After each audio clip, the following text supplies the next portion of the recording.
अस्सलाम वालेकुम प्यारे बच्चों। आज एक नया chapter human health and diseases, इंसानी अमराज या बीमारियां और इंसान की सेहत, इंसानी सेहत और अमराज, ऐसा इस चैप्टर का नाम है। बहुत इम्पोर्टेंट है स्टेट बोर्ड के एतबार से और स्पेशली नीट के एतबार से। इस पर बहुत सारे क्वेश्चंस आते हैं, हर बार आते हैं, बहुत सारे क्वेश्चन इस पर पूछे जाते हैं, इसलिए बहुत इम्पोर्टेंट है और आसान भी है। सबसे पहले हमको इस चैप्टर में जो कुछ पढ़ना है, तो आज के लेक्चर में जो पॉइंट आपके सामने हैं, सेहत किसे कहते हैं, डिसीज़ या मर्ज़, बीमारी किसे कहा जाता है, इम्यूनो सिस्टम, क़ुव्वत मदाफ़ियत का निज़ाम क्या होता है, क़ुव्वत मदाफ़ियत क्या है, उसकी किस्में हैं, क़ुव्वत मदाफ़ियत पैदाइशी किस तरह से हमारे जिस्म में हासिल होती है, आती है, और एक्वायर्ड यानी हासिल शुदा क़ुव्वत मदाफ़ियत कैसे हासिल की जाती है, अपना जिस्म उसको कैसे हासिल करता है। ये सारी चीज़ें हमको इस लेक्चर में पढ़ना है। सबसे पहले हमको सेहत जो है ये किसे कहेंगे, या सेहतमंद इंसान हम किसे कहेंगे। एक्चुअल में हमारा जो नज़रिया होता है इसके ताल्लुक़ से वो ये होता है कि हम अगर कोई बहुत ज़्यादा हट्टा खट्टा इंसान दिखता है हमको दिखने में, तो हम उसको सेहतमंद कहते हैं। वो उसकी तारीफ़ नहीं है। WHO के मुताबिक, वर्ल्ड हेल्थ ऑर्गेनाइजेशन के मुताबिक, सेहत या हेल्थ हम उसे कहेंगे कि इस तरह का इंसान जिसमें तीनों तरह से वो फिट हो। एक उसकी फिजिकली यानी जिस्मानी एतबार से वो फिट हो, दूसरा वो मेंटली फिट हो, और तीसरा सोशली सामाजिक एतबार से। फिजिकली में जिस्मानी सारी चीज़ें आ जाएगी, यानी ये तीन चीज़ें उसमें फ़िट होना चाहिए। वो फिजिकली फ़िट होना चाहिए, मेंटल उसका अच्छा होना चाहिए, मेंटली फ़िट होना चाहिए, और सोशली वो फ़िट होना चाहिए। तो ये तीनों का मतलब क्या होता है। फिजिकली फ़िटनेस मतलब उसका बॉडी के एतबार से, जिस्मानी एतबार से उसमें किसी भी तरह की कोई बीमारी, कोई बिगाड़ नहीं होना चाहिए। मेंटल में दिमागी तवाज़ुन उसका सही होना चाहिए, वरना दिखने दिखाने में अगर कोई बंदा बहुत ज़्यादा हमको फिट नज़र आता है, लेकिन अगर उसका दिमागी तवाज़ुन सही नहीं है तो हम उसको सेहतमंद, सेहत याफ्ता नहीं कहेंगे।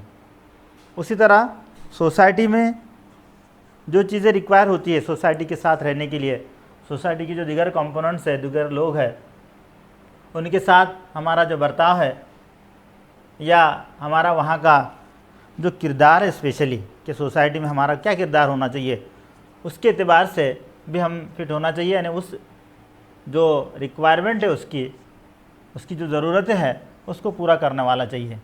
तो सेहतमंद इंसान हम उससे कहेंगे जो ये तीनों चीज़ें पे फिट नज़र आता हो। वो फिजिकली यानी जिस्मानी तौर पर फिट होना चाहिए, दिमागी तौर पर फिट होना चाहिए, यानी दिमागी तवाज़ुन उसका सही होना चाहिए, और सामाजिक तौर पर, सोशली भी वो फिट होना चाहिए, यानी सामाजिक भी जो उसका जो सेहत है, मतलब सामाजिक तौर पर भी वो फिट होना चाहिए। अगर ये तीनों करेक्ट है, तीनों बराबर है, तो जाकर हम उसको सेहतमंद इंसान कहेंगे। अब नेक्स्ट डेफिनेशन आती है डिसीज़ की। बीमारी हम किससे कहेंगे।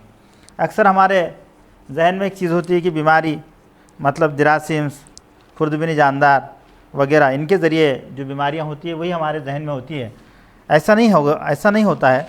वैसे हम डिसीज़ या बीमारी हम उससे कहेंगे कि इंसानी जिस्म के किसी निज़ाम या किसी अज़ा, यानी किसी भी सिस्टम, कोई निज़ाम जो हमारी बॉडी में चलता है, या कोई अज़ा हमारी बॉडी का कोई पार्ट है, उसके फंक्शन यानी उसके अफ़ाल या उसके स्ट्रक्चर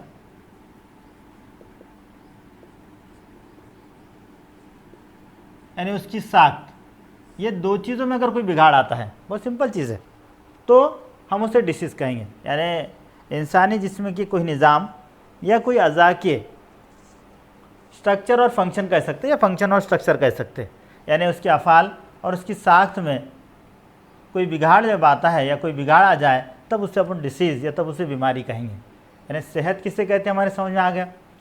फिर नेक्स्ट आया हमारे पास, हम डिसीज़ किसे कहते हैं, बीमारी किसे कहते हैं। अब नेक्स्ट हमारे पास एक इम्पॉर्टेंट पॉइंट है जिसको इम्यूनो सिस्टम हम कह रहे हैं।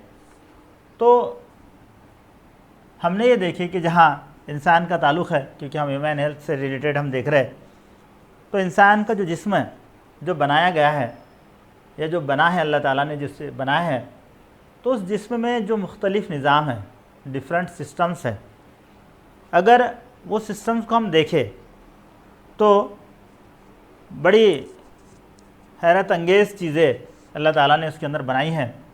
और उसमें का एक जो सिस्टम, एक जो निज़ाम है जिसे हम क़ुव्वत मदाफ़ियत का निज़ाम कहते हैं, इम्यूनो सिस्टम उसे कहा जाता है या इम्यूनिटी सिस्टम उसे हम कहते हैं, मदाफ़ियती निज़ाम हम उसे उर्दू में कहते हैं। तो ये मदाफ़ियत का निज़ाम क्या चीज़ है?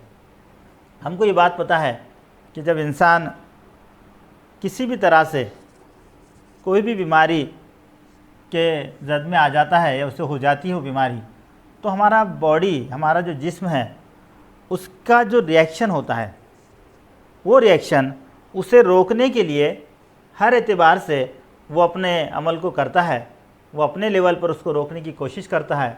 और वो जो रोकने वाला जो निज़ाम है, वो जो रोकने वाला जो सिस्टम है, उसे इम्यूनो सिस्टम कहते हैं। उसमें बहुत सारे बॉडी के पार्ट हमारे आते हैं। उसमें स्पेशली हमारे बॉडी के जो WBCs, हमने ब्लड सर्कुलेशन में उसको पढ़े हैं कि WBCs जो है बॉडी के जो खून के जो सफ़ेद ज़र्रात जिसे हम कहते हैं, वो WBCs का एक अहम किरदार होता है। बाकी के भी बहुत सारे पार्ट, तो उसमें हम इसको डिटेल में देखेंगे कि कौन से पार्ट जो है, ये जब इसकी टाइप देखेंगे इसमें हम देखेंगे कि कौन से पार्ट इसमें हिस्सा लेते हैं। जैसे हमको एक बात पता है कि इम्यून सिस्टम में अगर कोई भी किसी भी तरह का अगर बॉडी के अंदर कोई इन्फेक्शन हो जाता है या कोई ऐसा कोई अमल होता है, तो उसके फ़ौरन बाद हमारे बॉडी का जो रिस्पांस होगा, हमारे बॉडी का जो एक्शन होगा, वो एक्शन उसे रोकने के लिए हर मुमकिन कोशिश करता रहेगा। और वो जो हर मुमकिन कोशिश है वो हमारे इम्यून सिस्टम की, हमारे इम्यूनिटी सिस्टम्स की कोशिश होगी। ये इम्यूनिटी सिस्टम में इससे रिलेटेड इसके बारे में जो स्टडी की जाती है हयातियात की साख के अंदर, तो उसको इम्यूनोलॉजी कहेंगे, यानी क़ुव्वत मदाफ़ियत के निज़ाम के बारे में या क़ुव्वत मदाफ़ियत के बारे में हयातियात की जिस शाख्स में या साइंस की जिस शाख्स में मुतालिया किया जाता है या उसके बारे में मालूमात हासिल की जाती है, उसको इम्यूनोलॉजी हम कहेंगे। तो इम्यूनोलॉजी किससे कहते हैं, याद रखना है। इसके बाद इसमें कुछ चीज़ें और आएगी, जैसे एक वर्ड आएगा एंटीजन, बहुत बार हम इसे सुनते हैं। एक वर्ड आएगा एंटीबॉडी, आगे इसको हम डिटेल पढ़ने वाले हैं, एंटीजन एंटीबॉडी रिएक्शन। अगर कोई भी फॉरेन पार्टिकल, बैरूनी ज़र्रा अगर हमारे बॉडी में जाता है, चाहे कोई खुर्दबीन जानदार हो, कोई डस्ट पार्टिकल हो, कोई जहरीला मादा हो, कोई भी चीज़ें जो हमारे बॉडी के लिए यानी हमारे जिस्म के लिए उसकी रिक्वायरमेंट नहीं है, गैर ज़रूरी हम कह सकते हैं, वो हमारे बॉडी में जाने के बाद क्या होता है कि वो कुछ ना कुछ हरकत करेगा, कुछ ना कुछ उसके अंदर चेंजेस अपने बॉडी के अंदर आएंगे। और वो जो चेंजेस की वजह से हमारे बॉडी में जो जिस तरह के केमिकल्स, कीमिया मादे या जो चेंजेस अपने बॉडी के अंदर आ रहे हैं, पैदा हो रहे हैं, उससे हम एंटीजन कह रहे हैं। इनडायरेक्टली डायरेक्टली किसी भी खुर्दबीनी जानदार है, किसी भी बाहर के फॉरेन पार्टिकल के बॉडी में दाखिल होने के बाद जो रिएक्शन होगा, जो एक्शन होगा कह सकते हैं, वो एक्शन को हम एंटीजन कहते हैं। अब ये एंटीजन इनडायरेक्टली डायरेक्टली जो खुर्दबीनी जानदार हरकत करेंगे, उससे जो बिगाड़ भी हम कह सकते हैं कि हमारे बॉडी में जो बिगाड़ पैदा होगा। अब ये जो भी होगा, कोई कीमिया मादे की शक्ल में होगा और किसी तरह से होगा, तो ये जो होगा, ये एंटीजन जो पैदा होगा, तो इसे ख़त्म करने के लिए, इसके खात्मे के लिए अपनी बॉडी रिस्पांस देगी। और जैसे एग्जांपल के तौर पर इसकी वजह से अगर कोई केमिकल फॉर्म होता है, तो ज़्यादातर वो जो होंगे वो मुख्तलिफ़ किस्म के प्रोटीन होंगे जो बिगाड़ को पैदा करेंगे। तो उसका एंटी प्रोटीन, उसका मुखालिफ, उसको ख़त्म करने वाला, उसका खात्मा करने वाला एंटी प्रोटीन या एंटी केमिकल कोई ना कोई होगा जो अपनी बॉडी उसको तैयार करेगी, उसको हम एंटीबॉडी कहेंगे।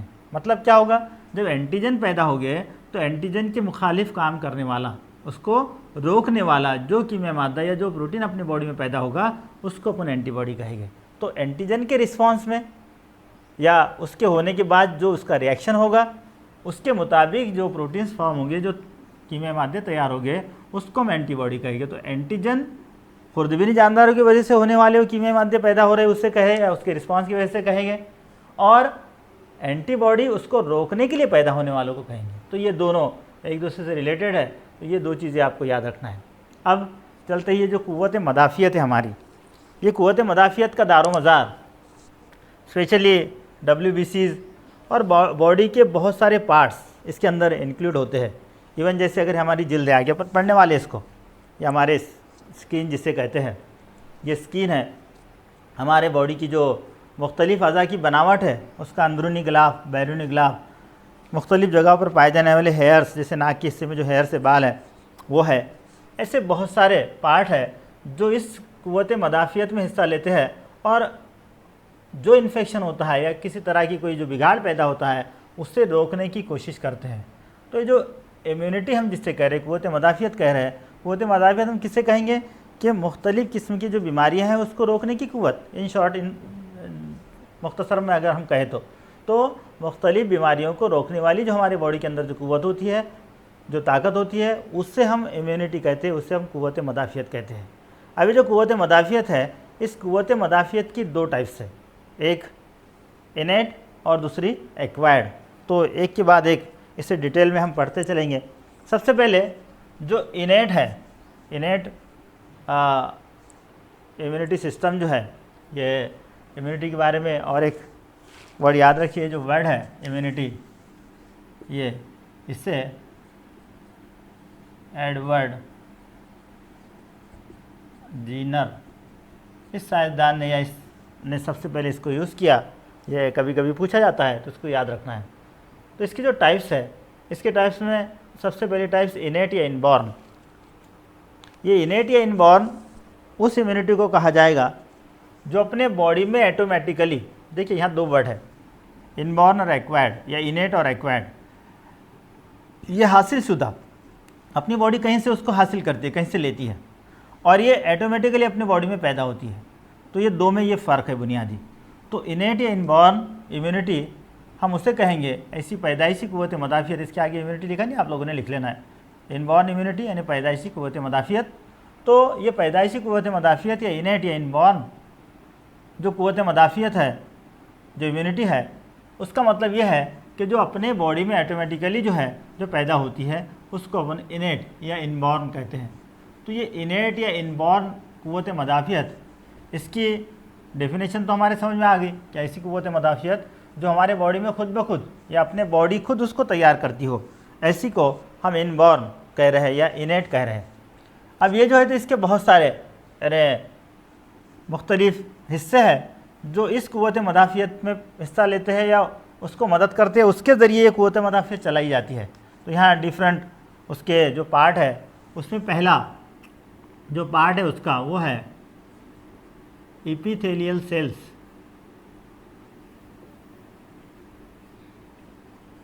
ये क्या चीज़ होती है समझ लीजिए। किसी भी बॉडी पार्ट्स, किसी भी इंसानी जिस्म के अज़ा, मुख्तलिफ़ अज़ा या पूरे जिस्म के ऊपर एक जो कवरिंग होगा, हिफाजती गिलाफ होगा वो, या उसके अंदरूनी हिस्से में जो एक खलियात का तय, खलियात की तय या एक गिलाफ होगा, वो दोनों, ये दोनों भी ये एपिथेलियल सेल से बने होते हैं। ये जो एपिथेलियल सेल है, जैसे एग्जाम्पल के तौर पर हमारी जो जिल्द है, इस हमारे जिल्द में बहुत सिंपल चीज़ है कि कोई भी बाहर का फॉरेन पार्टिकल्स आसानी से अपने जिस्म के अंदर नहीं जाएगा जब तक इसको कोई ज़ख्म नहीं लगेगी, जब तक यहाँ से कोई एंट्री नहीं होगी उसको, यानी जाने के लिए कोई सुराग नहीं होगा, कोई रास्ता नहीं होगा, तब तक जो है हमारी ये जो जिल्द है, ये जिल्द के जो खलियात है, ये उसको आसानी से अंदर की तरफ जाने नहीं देगी। ये पहली बात। दूसरी बात ये होगी कि जो इंटरनली यानी अंदर के तौर पर जो बॉडी के मुख्तलिफ पार्ट्स में जो तय होती है, विसरल लेयर्स उन्हें कहा जाता है। मैंने पढ़ाया था आपको कि एपिथेलियल, पैराइटल, और इस बाहर को पैराइटल कहा जाएगा और अंदर को विसरल लेयर।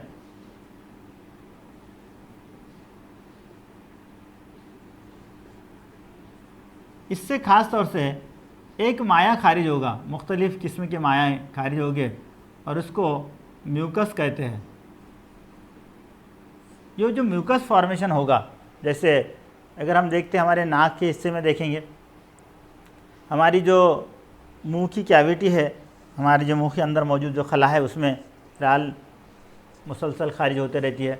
नाक के हिस्सा जो गीला होता है वो है, हमारा जो ये थोरेसिक हिस्सा सीने के हिस्से में मौजूद जो अमले तनफ़ुस के जो मुख्तलिफ़ नालियाँ हैं, लैरिंक्स, ट्रकिया, ख़ासतौर से ट्रकिया वगैरह, इसके अंदरूनी हिस्से की गिलाफ, ये हमेशा गीले रहते हैं।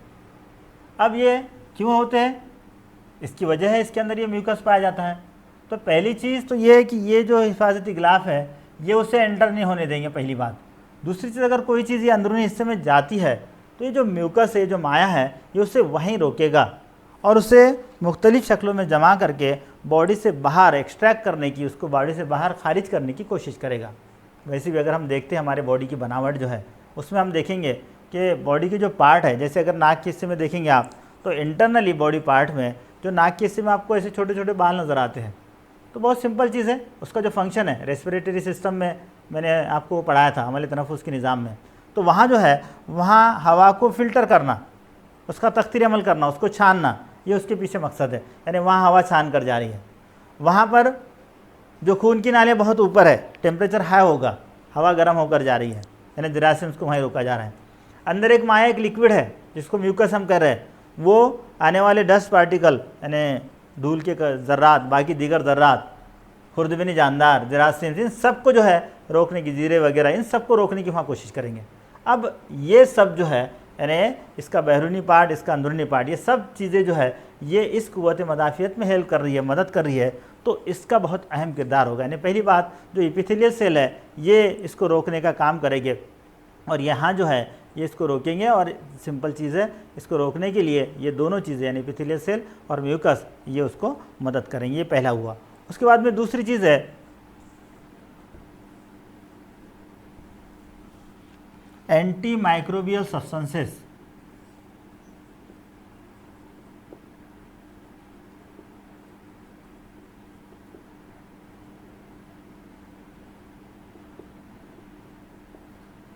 मुख्तलिफ माए सब्सटेंसेस, माइक्रोबियल खुर्दबीनी जानदार, एंटी यानी उसके मुखालिफ काम करने वाले, यानी खुर्दबीनी जानदार जो है, इन खुर्दबीनी जानदारों के मुखालिफ काम करने वाले बहुत सारे सब्सटेंसेस, बहुत सारे कीमियाई मादे हमारे बॉडी में पैदा होते हैं, तैयार रहते हैं। और वो जो ख़ास तौर से जो होते हैं वो होते हैं या तो ब्लड में या फिर खलियात के ग्रुप में, जिसे अपन टिश्यूज़ कहते हैं, यानी anti microbial substances in blood and tissues, ऐसा इसको साइड हेडिंग हम दे सकते हैं। तो ये बहुत सारे, तकरीबन 30 टाइप्स के केमिकल्स, प्रोटीन जो सीरम में पाए जाते हैं, ब्लड में पाए जाते हैं, जो इस तरह का काम करते हैं, एंटी माइक्रोबियल काम करते हैं। बहुत सारे कई इसके एग्जांपल्स हैं। जैसे हमको पता है कि अगर कोई मार लग जाता है किसी जगह, और मार लगने के बाद बहुत जल्द हमको ये बात पता चलती है कि जिस जगह मार लगा है वहाँ पर एक तो जलन होगी, दर्द होगा, वहाँ पर सूजन आ जाएगी। ये सब कुछ क्यों होता है? ये सब होने के पीछे ये एंटी माइक्रोबियल सब्सटेंसेस उसका किरदार रोल अदा करते हैं, क्योंकि वहाँ से जो खुर्दबीनी जानदार अपनी बॉडी में दाखिल होने वाले हैं उनको रोकने का ये काम करते हैं। जैसे जलन होने वाला मतलब वहाँ एक्स्ट्रा अमाइन फॉर्मेशन होता है, और वो जो है तो वो बॉडी में खुर्दबीनी जानदारों को वहाँ आने से रोकता है, क्योंकि अगर बाहर के जरासीम अपने बॉडी में आ जाएंगे, इन्फेक्शन होगा और किसी न किसी तरह की बीमारी में मुब्तला होंगे। तो उसको रोकने के लिए इस तरह की ये सब्सटेंसेस जो है, इस तरह के जो कीमियाई मादे हैं हमारे बॉडी के अंदर तैयार होते हैं। और कई दिगर बहुत सारे कीमियाई मादे जिसको हम एंटी माइक्रोबियल सब्सटेंसेस कह रहे हैं, ये फॉर्म होते हैं, जो मैंने अभी कहा आपको कि नेबर 30 तरह के सीरम प्रोटीन जो है ये इस ब्लड के अंदर पाए जाते हैं। उसके बाद में थर्ड जो है, इसकी तीसरी जो टाइप्स है वो है सेलुलर फैक्टर्स,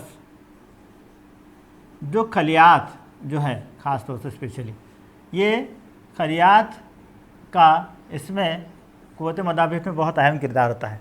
हमको पता है, हमने इसके पहले ब्लड सर्कुलेशन में इस चीज़ को पढ़ा है। WBC जो है यानी खून के सफ़ेद ज़र्रात, ये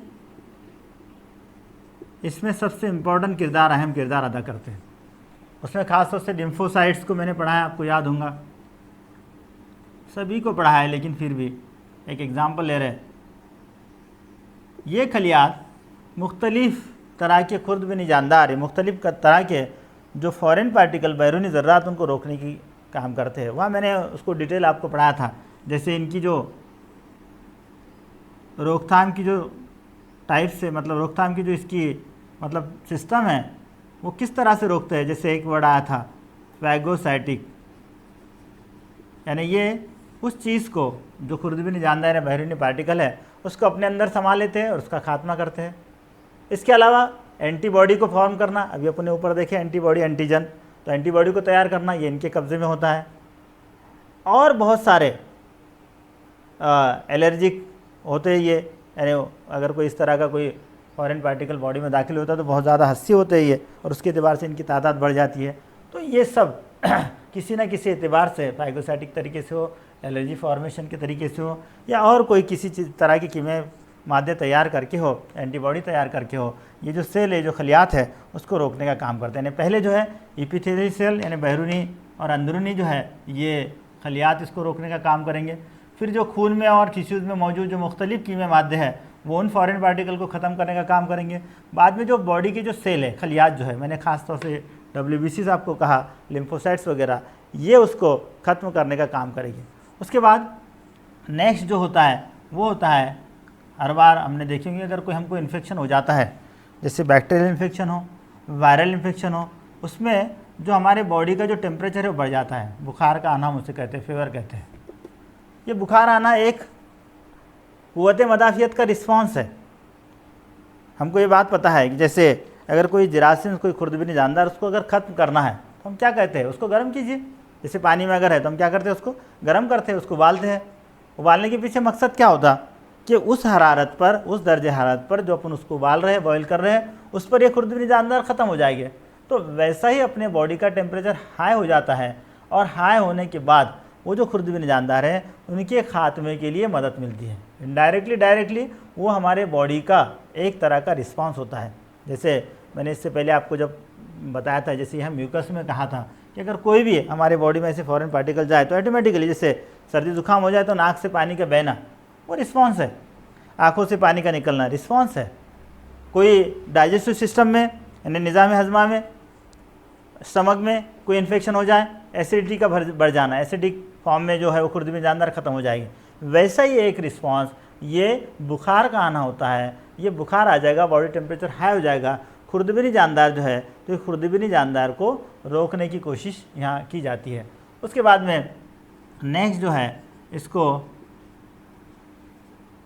एक्यूट फेज प्रोटीन कहते हैं।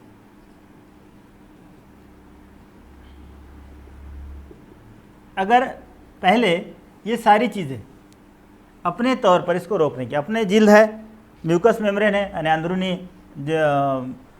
तह है बॉडी की किसी अज़ा की, ये तो पहले उसको दाखिल नहीं होने देगी।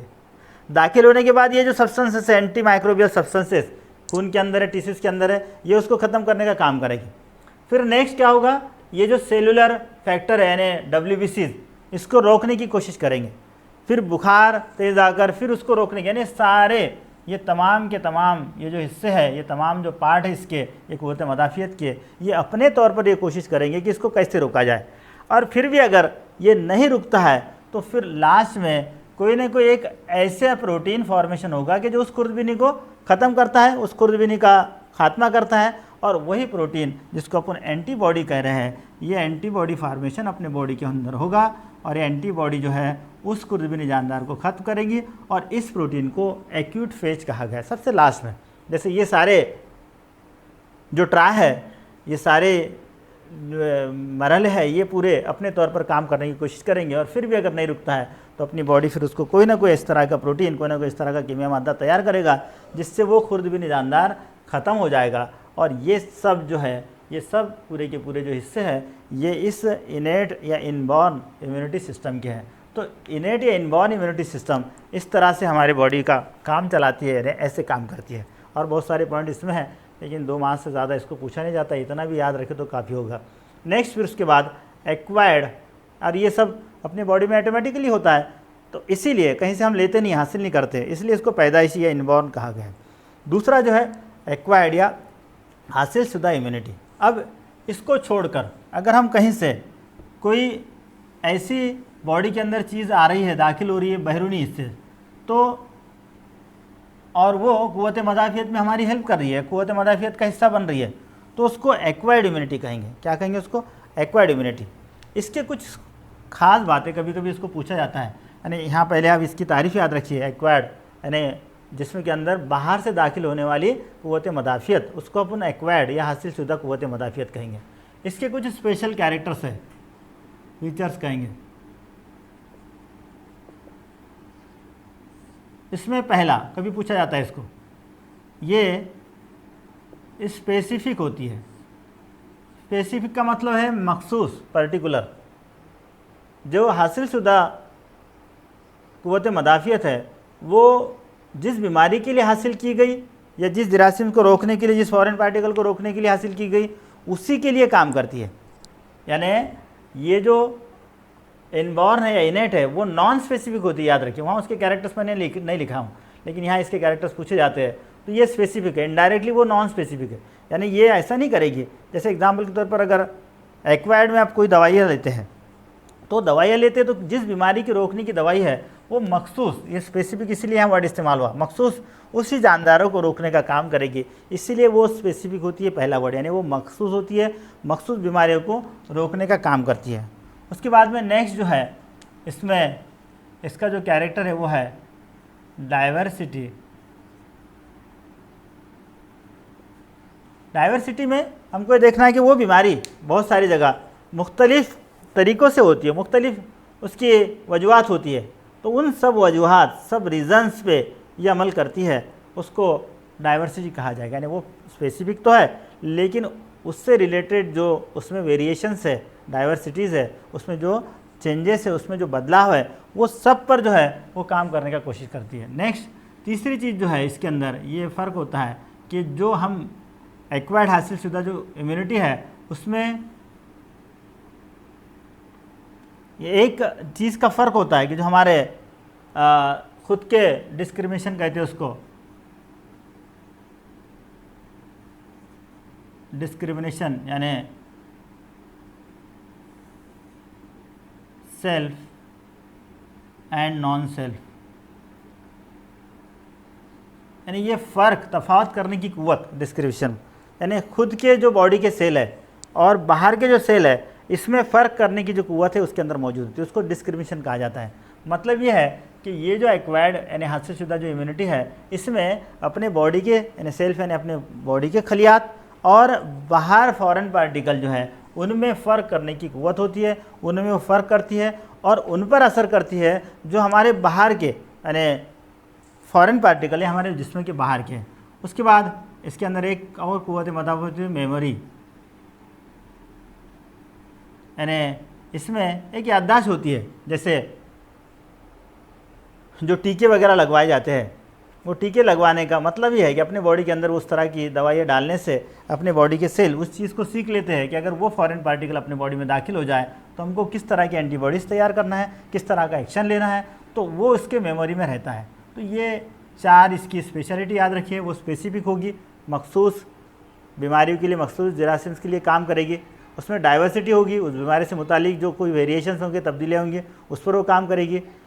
अपने जिस्म के खलियात और बाहर के खलियात इनमें वो फ़र्क करेगी और उनकी एक याददाश्त होगी जिसकी वजह से दोबारा वो बीमारी होती है तो वो उसे ख़त्म करने की कोशिश करेंगी। तो ये है इसके कैरेक्टर्स। कभी कभी इसको पूछा जाता है, याद रखिए। इस कैरेक्टर्स के बाद इसकी टाइप्स, इसको नोट डाउन कर लीजिए आप लोग। इसकी जो टाइप्स है, इसकी दो टाइप्स है। देखिए एक्वायर्ड इम्यूनिटी की दो टाइप्स है।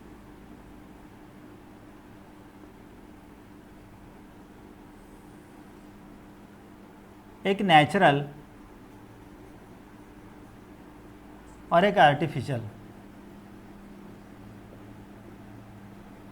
जो कुदरतन हमारे बॉडी के अंदर दाखिल हो जाती है, यानी पहले तो नहीं होती, इन्वॉर्न नहीं होती, लेकिन कहीं से हासिल होती, कहीं से मिलती हमको, लेकिन कुदरतन होती है, उसको नेचुरल कहेंगे। और अगर हम मसनवी तरीके से या दवाई गोलियों के ज़रिए अगर हम लेते हैं, टीकों के ज़रिए लेते हैं, तो उसमें आर्टिफिशियल आ जाएगा, उसमें मसनवी आ जाएगा। नेचुरल में इसकी फिर दो टाइप्स होगी। एक नेचुरल पैसिव